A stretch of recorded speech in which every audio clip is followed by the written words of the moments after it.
Você sabia que o seu chefe tem 12 vezes mais chance de ser um psicopata do que uma pessoa aleatória que passa por você na rua? Eu não tô falando aqui de serial killer, de psicopata do cinema, eu tô falando daquele líder super carismático, extremamente confiante, admirado por muitos, mas que na verdade acaba destruindo a empresa e acabando com a saúde mental e com a carreira de um monte de gente no processo, para piorar, sem sentir um pinguinho de remorso.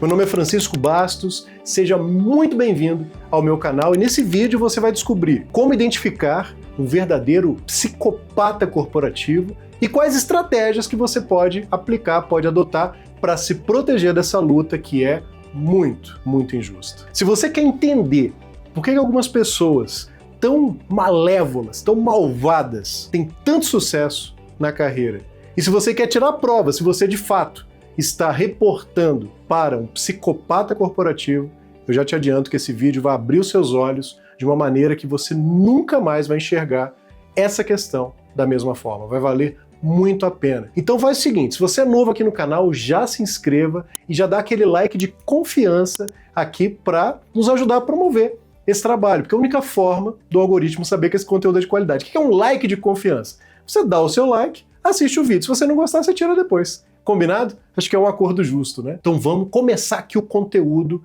e se prepara porque vai ser incrível. Então vamos começar aqui com dados e fatos que vão fazer você repensar tudo que você acredita sobre quem está ocupando os cargos mais altos nas organizações. Segundo um estudo da Universidade de San Diego, na Califórnia, olha só, hein? 12% das pessoas da alta gestão numa organização demonstram traços de psicopatia. Só a título de referência, na população geral, 1% das pessoas demonstram essas características, mas na alta gestão, 12 vezes mais, 12%.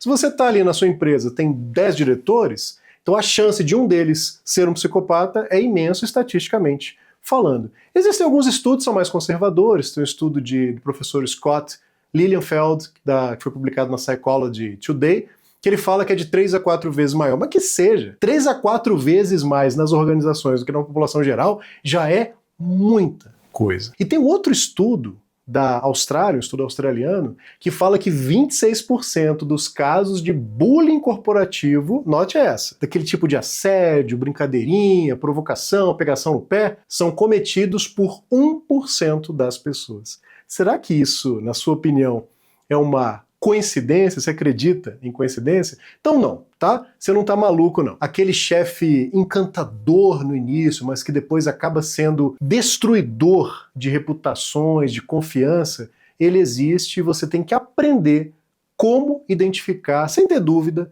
esse tipo de pessoa que pode estar fazendo um mal danado para você e para sua carreira. Então, antes de tudo, a gente tem que responder uma pergunta aqui. O que é o tal do psicopata corporativo? Não são serial killers, né? Pessoas que vão assassinar em série, igual a gente vê no cinema. São pessoas extremamente funcionais, normalmente bem-sucedidas. Às vezes são pessoas que constituíram família, mas que não têm algumas coisas que eu e você temos. Por exemplo, não tem remorso.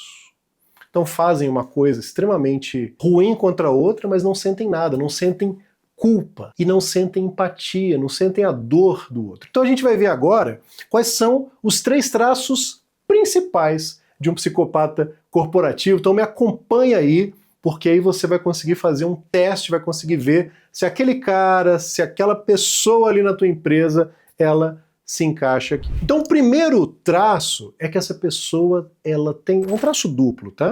Charme e manipulação. São pessoas extremamente charmosas e extremamente manipuladoras. O psicopata corporativo, ele é quase sempre aquela pessoa mais carismática da sala. Sabe exatamente o que dizer, sabe como se vestir, sabe como se encantar. Ele, em 5 minutos de conversa, ele já conquistou aquela pessoa e ele sabe modular, entendeu? Ele sabe como se conectar com a pessoa A, com a pessoa B. O fato dessa pessoa não ter medo, não ter os freios que nós temos, que as pessoas normais, digamos assim, possuem, faz com que elas não tenham medo de se expor e elas têm, às vezes, uma percepção muito diferente do ambiente muito mais aguçado. É que eu queria quebrar um mito, tá? Existe um mito muito comum, muito perpetuado pelo cinema, de que as pessoas que estão nesse espectro aí da sociopatia, da psicopatia, da condutopatia, que são sinônimos, que elas são mais inteligentes. Não, não são. Como não tem empatia, como não tem aquela sudorese, né? Não suam frio como as outras pessoas em situações mais desafiadoras, então elas acabam se destacando naturalmente. Então já pega esse ponto aí. Quando a gente fala de charme aqui, o charme não é aquela coisa que a gente aprecia, que algumas pessoas têm de fato, né? Não é que quem vende bem, quem se conecta bem é psicopata. Então essa pessoa usa essa característica como uma ferramenta de manipulação, algo extremamente estratégico, meticuloso para alcançar um objetivo. O objetivo nunca é o bem da empresa, o bem do time, é o seu próprio bem, a sua própria agenda. Segunda característica, falta de empatia e falta de remorso. Empatia é eu sentir a sua dor, eu me colocar no seu lugar. Essa pessoa não tem empatia, ela não consegue sentir empatia. E esse ponto de não conseguir, ele é bem importante que você entenda. Então, estudos feitos usando ressonância magnética com pessoas, né, que foram diagnosticadas como psicopatas, essas pessoas entram ali na máquina, tá, de ressonância magnética, o cérebro ele é escaneado e o cérebro não acende nas áreas de questões morais ou de questões empáticas. Então, realmente, o cérebro, do ponto de vista neurológico, não funciona. Não é que a pessoa não quer se importar, ela não tem a capacidade, biologicamente falando, de se importar. Então, esse é um traço central, uma característica central do psicopata corporativo. Ele vai conseguir tomar decisões extremamente difíceis, impopulares, por exemplo, vai anunciar um layoff ali, demitiu 50 pessoas do time, e depois ele vai para casa, vai dormir que nem um bebê. Ele não pensa duas vezes para tomar uma decisão que seja extremamente ruim para outro, e aquilo não vai afetá-lo em absolutamente nada. E aqui cabe até um parênteses que a gente pode fazer, por isso que essas pessoas muitas vezes são extremamente valorizadas numa organização. Quem me segue aqui há mais tempo sabe que eu sempre falo da importância para um gestor de buscar desenvolver a coragem executiva. Tem uma lista até da Forbes, que já tem alguns anos, que fala das competências mais importantes para um gestor. E uma delas é a coragem executiva, é saber tomar decisões difíceis, saber se arriscar, mas aqui no caso do psicopata corporativo, não é que ele é corajoso, é que ele não se importa. Ele corre um risco, mas se esse risco resultar em algo extremamente negativo para a empresa, ele segue, deixa ali o seu rastro de destruição e vai para a próxima vítima, vai para o próximo CNPJ. Isso conecta com o terceiro traço, que é o foco obsessivo em poder. Essas pessoas não estão preocupadas com o sucesso da empresa. Elas estão preocupadas com o seu próprio sucesso. Então, mais uma vez, elas vão tomar decisões que para outras pessoas podem parecer extremamente arrojadas, ambiciosas, e às vezes essas decisões vão resultar em algo positivo, mas não é pelo motivo certo. A agenda sempre vai ser apessoal, sempre vai ser o seu próprio objetivo, o seu próprio sonho, o seu próprio alvo, o seu próprio goal. Isso me lembra até de uma história que aconteceu comigo no começo da minha carreira, tá? Eu tinha um gerente que ele era super impessoal,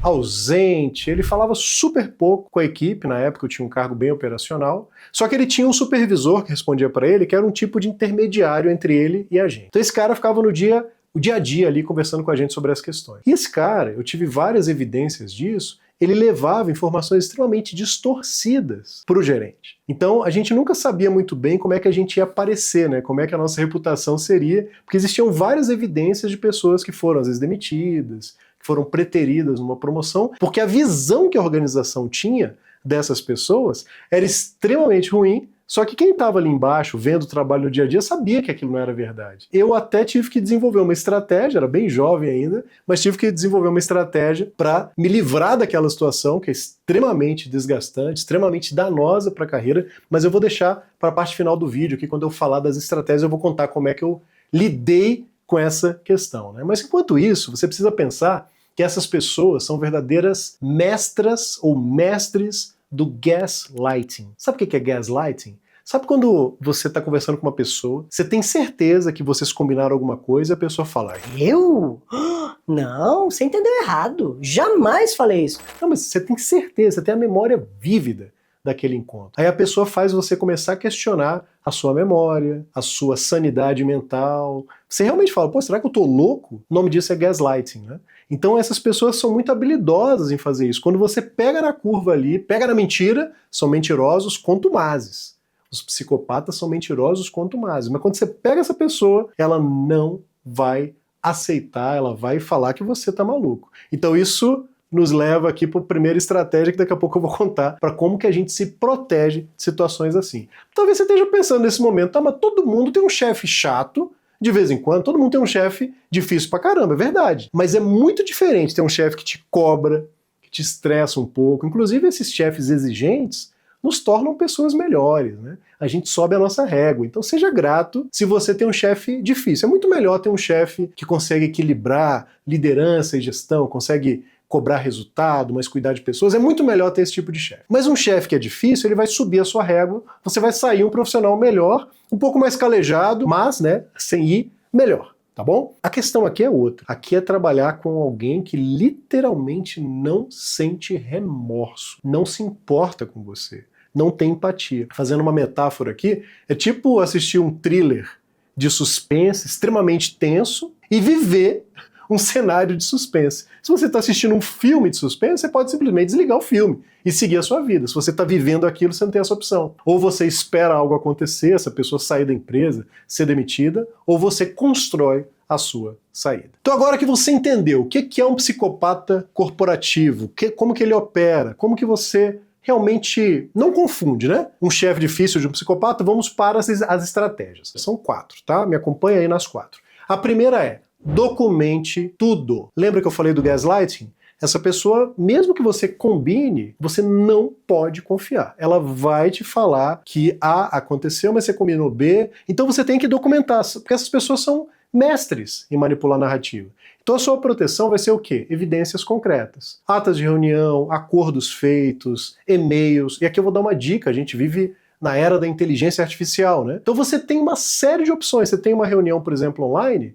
Você tem, se você faz pelo Zoom, tem aquele Zoom AI Companion, que ele vai fazer o resumo da reunião, uma ata de reunião de tudo que foi discutido, foi acordado, foi combinado. Se você usa o Google, você pode usar o Gemini Notes. Então use as inteligências artificiais, TLDR, tem um monte de ferramenta, Fireflies, tem um monte de ferramenta que a galera usa, porque aí aquela reunião não, tem aqui um registro. Então isso pode te proteger bastante. Anote, nunca confie nas palavras de uma pessoa assim. Estratégia número 2 é uma estratégia difícil para pessoas boas. Não espere mudanças. Uma pessoa boa, ela acredita na mudança humana, ela acredita que as pessoas podem melhorar. Só que acredite em mim no que eu vou te falar, você não vai consertar uma pessoa nessa característica, uma pessoa que tem traços de psicopatia ou de sociopatia, são sinônimos, tá? Até fazendo um parêntese aqui, o Dr. Guido Palomba, ele é diretor cultural da Associação Paulista de Medicina. E ele tá sempre em podcast, ele é psiquiatra forense, é um cara fantástico, assim. Ele gosta de falar que eles são condutopatas, porque eles têm um desvio na conduta. E o Dr. Guido, ele fala que essas pessoas não têm emoções superiores, como altruísmo, que é... Altruísmo é o quê? O fazer o bem a você sem receber nada de volta. Então como é que você pode ser altruísta? Deixando seu like aí, ó. Se você chegou até aqui e ainda não deixou seu like, seja altruísta, deixa o seu like aí, tá bom? Empatia, se colocando no lugar, piedade. Piedade é ter dó. Você vê um animalzinho ali, você não vai passar com o carro em cima, você vai desviar, porque você tem piedade. Pessoas normais, pessoas que não têm uma conduta desviada, tem isso. O psicopata não, porque ele é um condutopata. Ele tem uma conduta torta. Então, voltando para a estratégia 2. A pessoa é desse jeito. Tu vai esperar mudança? Ela nasceu assim. Ela tem um desvio neurológico. Ela não decidiu ser assim. Então, você tem que o quê? Não é... Ele não vai conseguir entender por que ele está te machucando, por que ele está te atrapalhando. Ele não tem essa capacidade. Especialistas da Universidade de Stanford e do MIT falam que a estratégia mais eficaz é se proteger e, se possível, sair de perto. Cara, tu nem precisa de Stanford e MIT para te falar isso, é senso comum, né? Achou uma pessoa que tem esse desvio, se proteja. Dica número 4 aqui vai falar de algo sensacional que você pode fazer. Estratégia número 3 é buscar suporte externo. Ah, você vai falar com o RH, né? Deixa eu te contar uma verdade aqui que muita gente às vezes não fala. O RH não trabalha para você. O RH trabalha para a empresa. Então, se você fala com o RH, e essa pessoa às vezes é admirada, ela não foi percebida na organização como alguém com traços psicopáticos, a empresa vai ficar do lado dela. Inclusive, aí de novo, né, segundo o MIT, uma ótima forma de você testar a cultura da empresa é como ela lida com pessoas que têm ali, entregam resultados, mas têm uma conduta danosa, uma conduta destrutiva, tá bom? Mas esse é assunto para outro vídeo. Então pensa comigo aqui, a empresa está tolerando essa pessoa, e tu vai chegar lá, vai falar para um representante da empresa, então existe uma chance de você se queimar, de você parecer como a pessoa errada ali. Então você tem que ser muito estratégico nisso. Então qual dica que eu te dou? Ao invés de sair, às vezes, recorrendo a um canal da empresa, depende, né? Você está numa empresa super séria, que tem uma cultura bacana, que escuta o funcionário, que o lado anônimo realmente funciona, faça isso. Mas se você não tem muita convicção disso, existe um outro caminho, que é buscar uma ajuda externa, que essa sim é a estratégia número 3, né? Busque ali um suporte externo. Então busque um mentor, uma pessoa neutra, de fora da organização, para trocar uma ideia, para falar sobre como você está se sentindo, para discutir ali o que está acontecendo. Aquela pessoa vai te ajudar até a entender se você talvez esteja sendo imaturo e não sabe lidar com uma cobrança mais dura, ou se realmente está lidando com um psicopata corporativo. Então, antes de sair pensando em mudar de emprego, de às vezes ir para uma linha de confronto, busca ali uma outra pessoa para você testar a sua hipótese, tá bom? Então essa é uma dica de ouro. Então, até falando aqui do final da minha história, não foi bem buscar um suporte externo, passou por isso, né? Eu tive um mentor na época que ele acabou me apresentando uma outra carreira, ele falou, para você ir para essa carreira aqui, você precisa tirar a certificação tal. Isso é assunto também para outro vídeo, depois eu posso contar essa história. Mas eu trabalhei, estudei ali pra caramba, durante 5 meses tirei a certificação, eu aumentei a minha empregabilidade e eu consegui ser transferido para uma área até que pagava mais, que era mais reconhecida, e foi o início de algo que me trouxe até aqui, né? Isso foi muito importante, essa mudança na minha carreira. Então foi uma forma de sair daquela liderança tóxica, psicopática que eu tinha ali, para ir até para um caminho melhor. Então a melhor coisa que você pode fazer, a melhor dica de todas é aumente o seu passe para você não depender dessa pessoa. Aumente a sua empregabilidade. Veja o que estão fazendo aí na sua carreira, né? Busque aquilo para você se destacar, fazer melhor que os outros. E aí você vai poder escolher, tá bom? E você não vai ficar na mão de uma pessoa que está te fazendo mal. A quarta dica e última aqui, estratégia, é não jogue o jogo dessa pessoa. Ele é mestre nesse jogo. Ele praticamente escreveu as regras desse jogo. Aí vai você, bonitão, bonitona, vai querer jogar dentro do tabuleiro que aquela pessoa desenhou à mão, entendeu? Então tem uma técnica aqui que é muito boa, uma estratégia, que é da pedra cinza. Seja uma pedra cinza. Tem coisa mais chata que uma pedra cinza? Você anda na rua, você vai trombar com uma pedra cinza. Seja uma brita, uma coisa chata, uma coisa sem graça. Por quê? O psicopata ele vai querer um alvo. Ele se alimenta da sua reação emocional, entendeu? Sacou o ponto? Então, se você não reage, se você não dá ibope, se você não demonstra que você está sendo afetado por aquilo, ele vai procurar outro alvo e você se protege. Claro que você não quer que ele vá para outro alvo, mas você tem que cuidar da sua carreira, da sua saúde mental. Então seja essa pedra cinza e você vai ver que essa pessoa vai sair do seu pé.